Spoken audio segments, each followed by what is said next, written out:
Bismillahirrahmanirrahim. Assalamualaikum warahmatullahi wabarakatuh. Selamat sore dan salam sejahtera untuk kita semua. Teman-teman wartawan, media yang saya cintai dan banggakan. Sore hari ini saya diminta untuk menyampaikan keterangan pers setelah tadi melakukan rapat terbatas yang dipimpin langsung oleh Bapak Presiden Prabowo Subianto. Bersama saya hadir Menteri Perhubungan, Bapak Dudi Purwagandi, Menteri PU Bapak Dodi Hanggodo, dan PCO Bapak Hasan Nasbi, yang tentunya tadi semua kami mengikuti jalannya rapat terbatas yang dihadiri selain Bapak Presiden, ada Bapak Wapres dan para Menko, para menteri dan pejabat lain yang terkait dengan penyiapan Natal dan Tahun Baru yang sebentar lagi kita akan song-song bersama. Yang jelas seperti tahun-tahun sebelumnya kita juga berupaya untuk mengantisipasi, mengidentifikasi berbagai tantangan atau permasalahan yang mungkin atau bisa dihadapi oleh masyarakat luas, terutama saudara-saudara kita yang akan melakukan mobilitas perjalanan di masa liburan Nataru yang kita prediksi akan mengalami peningkatan arus pergi, baik itu di hari-hari Natal maupun di Tahun Baru, maupun arus kembalinya. Kita berharap bahwa perjalanan bisa dirasakan dengan baik oleh seluruh anggota masyarakat, tentunya aman, selamat, dan nyaman. Oleh karena itu, tadi Bapak Presiden Prabowo menyampaikan dan menekankan kepada kita semua agar masing-masing kementerian dan stakeholder yang memang bertanggung jawab pada isu kelancaran, keselamatan, dan keamanan Nataru, terutama juga diantaranya untuk meyakinkan agar saudara-saudara kita yang merayakan Natal ini bisa beribadah dengan baik dan merasa aman dan nyaman. Tadi juga Bapak Kapolri memberikan penjelasan bahwa sudah dipersiapkan satuan termasuk personel Polri yang di backup nanti oleh personel TNI untuk bisa mengamankan berbagai lokasi, apakah itu rumah ibadah, kemudian juga rute-rute perjalanan yang digunakan oleh masyarakat luas. Dari Menteri Perhubungan tadi juga sudah menjelaskan, melaporkan bahwa berbagai moda transportasi, baik darat, laut, udara, maupun kereta api, ini juga sudah dipersiapkan sarananya, termasuk prasarana pendukungnya, apakah bandara, dermaga, stasiun, terminal, dan lain sebagainya, ini benar-benar bisa mengakomodasi diperkirakan 110 juta masyarakat yang akan melakukan mobilitas, baik antar daerah maupun di dalam provinsi yang sama. Ini juga akan terus kita kawal, kita monitor melalui command center, posko atau posko yang digelar di berbagai titik yang memiliki kerawanan atau kerentanan terhadap situasi yang membuat traffic itu perlu dikontrol lebih baik lagi. Karena nanti diprediksi ada beberapa titik kemacetan misalnya, apakah karena memang itu rute klasik yang memang harus dipersiapkan, tetapi juga di samping itu kita juga mengantisipasi jika ada cuaca yang kurang baik.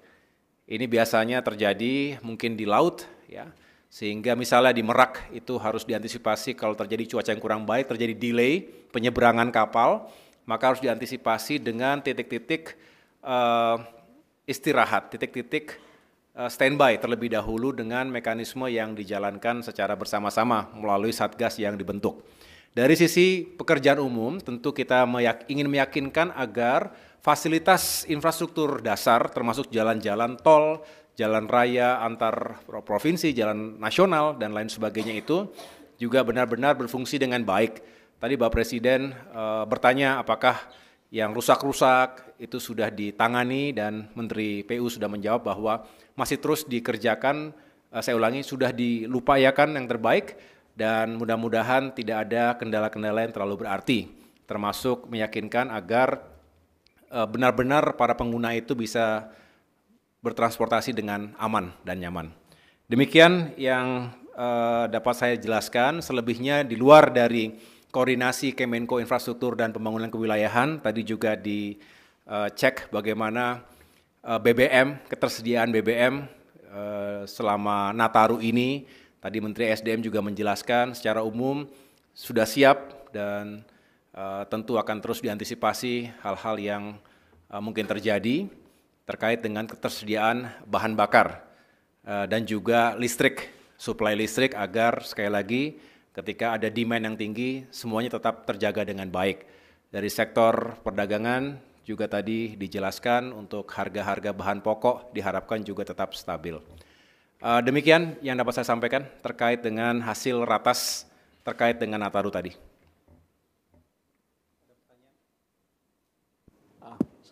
Terima kasih Pak. Saya Emir Pak dari CNBC. Sedikit aja Pak mau tanya terkait dengan tol yang difungsikan untuk saat Nataru nanti ada berapa dan di mana saja ya Pak? Terima kasih.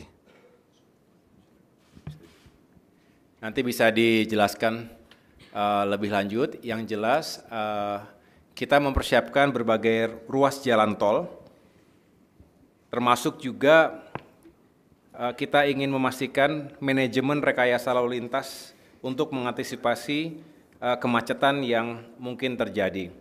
Ini bisa saya jelaskan secara singkat, nanti mungkin kesempatan berikutnya bisa dijelaskan oleh Menteri PU. Jadi jalan tol di Pulau Jawa yang operasional itu sepanjang 1.830 km. Kemudian ada beberapa, saya ulangi, tempat istirahat dan pelayanan yang dipersiapkan itu ada 90 secara keseluruhan dan 422 gerbang tol beroperasi. Kemudian untuk mendukung kelancaran libur Natal dan Tahun Baru, yang dilakukan antara lain yang pertama penambahan ruas tol beroperasi sepanjang 47,6 km di Pulau Jawa. Ini ada beberapa keterangannya apakah yang di Cimanggis Cibitung, Cibitung Cilincing, Solo Yogyakarta, Serpong Balaraja dan lain sebagainya. Kemudian ada juga yang sifatnya fungsional, jalan tol fungsional sementara. Nah ini kebetulan nanti malam kan saya akan bersama Bapak Menhub mencoba trek direct train dari Jakarta ke Yogyakarta. Kemudian keesokan harinya saya juga akan melakukan pemeriksaan bersama Menteri PU di segmen jalan tol fungsional khususnya yang menghubungkan Klaten dengan Prambanan, kurang lebih 8,6 km. Karena ini sifatnya belum 100% sempurna, karena sifatnya fungsional, maka memang ada beberapa yang belum sangat optimal. Tetapi kami ingin memastikan bahwa walaupun belum 100% bisa dioperasionalkan dan masih sementara sifatnya, tetapi tetap kita utamakan keselamatan dan kenyamanan masyarakat pengguna jalan tol tersebut. Kemudian yang lain-lain adalah peningkatan kapasitas jalan tol, ya, termasuk untuk Jakarta Cikampek, di mana pengoperasian tambahan 1 lajur ruas Jakarta Cikampek dari 3 lajur menjadi 4 lajur pada sejumlah kilometer yang nanti bisa dijelaskan lebih rinci di kesempatan yang lain. Saya pikir itu jaringan jalan nasional non tol di Indonesia juga akan terus kita persiapkan sehingga masyarakat nanti bisa traveling dengan lebih baik lagi. Cukup? Baik. Tarif perjalanan transportasi umum selain pesawat, apakah ada juga yang bisa diturunkan atau seperti apa skema untuk biaya perjalanan masyarakat nanti? Terima kasih. Ya, terkait tiket, memang beberapa saat yang lalu sudah diumumkan juga kepada publik atas upaya yang dilakukan oleh Kementerian Perhubungan dan berbagai stakeholder lainnya, karena terkait dengan tiket pesawat misalnya, ada elemen aftur yang berpengaruh secara signifikan, kemudian juga penurunan jasa ke bandar udaraan, baik yang ditanggung oleh passenger, oleh consumer, maupun oleh maskapai, termasuk jasa pengelola bandara di berbagai tempat. Dan yang terakhir tentunya terkait dengan fuel surcharge. Jadi kita bisa menurunkan kurang lebih average itu 10% untuk tiket pesawat. Sedangkan yang lain-lain saya dengar tadi untuk kereta api, Untuk direct train itu bisa mendapatkan pemotongan 50%. Inilah yang sedang terus diuji. Beberapa hari yang lalu sudah diuji Jakarta Semarang dan nanti malam saya akan ikut Jakarta Yogyakarta. Mudah-mudahan juga bisa membantu masyarakat yang akan menggunakan kereta api dari Jakarta ke dua provinsi tersebut. Baik. Mas Menteri, diperkirakan kan ada 110 juta masyarakat yang melakukan perjalanan. Apakah ini di breakdown misalnya berapa yang menggunakan transportasi darat, berapa yang laut dan udara? Dan antisipasinya akan seperti apa? Makasih. Sebetulnya tadi sudah dipaparkan kepada Bapak Presiden, nanti bisa diserahkan kopinya untuk datanya ya. Ada bisa diambil sebentar.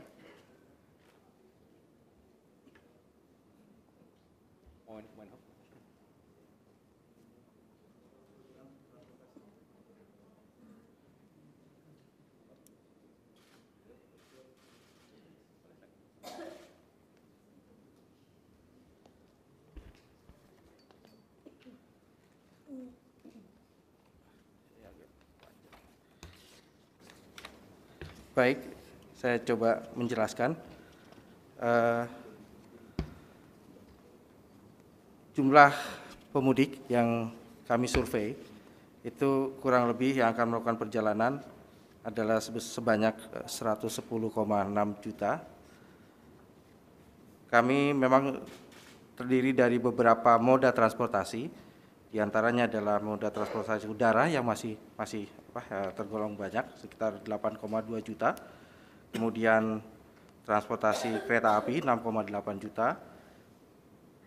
Penyeberangan, terminal atau ke darat itu 2,5 juta, penyeberangan 1,6 juta dan pelabuhan 1,3 juta. Untuk detailnya nanti akan kami sampaikan juga kepada media mengenai jumlah yang akan digunakan oleh para mengenai moda transportasi yang akan digunakan oleh para pemudik. Kurang lebih demikian untuk penjelasannya. Ada lagi? Nanti bisa di Siap. Cukup ya, Bapak Ibu sekalian? Sedikit menambahkan aja Pak, tadi Bapak kan sudah menjelaskan soal adanya stimulus di bidang udara ya Pak, transportasi udara dan kereta gitu. Kalau untuk transportasi lain seperti di sektor transportasi laut misalnya penyeberangan feri dan perjalanan di jalan tol gitu, atau itu juga apakah akan ada stimulus serupa Pak gitu? Masih harga yang sama ya.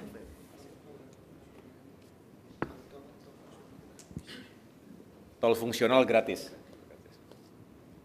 Ada program-program kemarin juga kan, program-program yang Mudik gratis.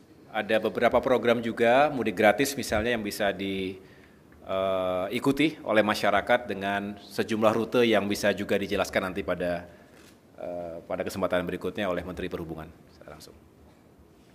Oke, terima kasih teman-teman. Mudah-mudahan Nataru bisa berjalan dengan lancar dan kita semua diberikan keselamatan dalam melakukan perjalanan dan meningkatkan ekonomi secara bersamaan. Terima kasih. Wassalamualaikum warahmatullahi wabarakatuh.